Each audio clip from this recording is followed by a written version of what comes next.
ఒట్టి ముద్రాలోన్ కానే బయటపడే ఇప్పుడు. రేపు మహిళా రిజర్వేషన్ వస్తే 33% 33% మహిళలకు రిజర్వేషన్ వస్తే ఎవరు తీసుకుంటారు? ఎవరు తీసుకుంటారు? అది మళ్ళీ సునీత లక్ష్మారెడ్డి, సునీత మహేందర్ రెడ్డి, సబితా ఇంద్రారెడ్డి మళ్ళీ ఇలా దిగుతారు. పెండింగ్ ప్రాజెక్టులు నిధులు సాధించుకుంటాం. ఇక కమాన్ ఇండియా నేడు ఛాంపియన్స్ ట్రోఫీ ఫైనల్, న్యూజిలాండ్తో title fight.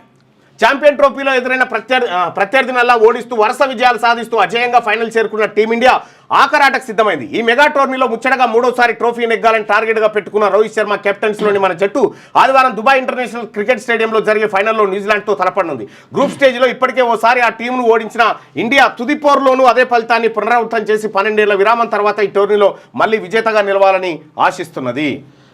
Latest news Telugu మరియు ఇంగ్లీష్ అప్డేట్స్ కోసం ఇప్పుడే క్యూన్యూస్ అఫీషియల్ యాప్ని ప్లేస్టోర్ నుండి డౌన్లోడ్ చేసుకోండి. సరికొత్త సమాచారాల కోసం క్యూన్యూస్ వెబ్సైట్ని ఫాలో అవ్వండి. ఛానల్లో ప్రాంతీయ, జాతీయ, అంతర్జాతీయ వార్తలు వీక్షించండి.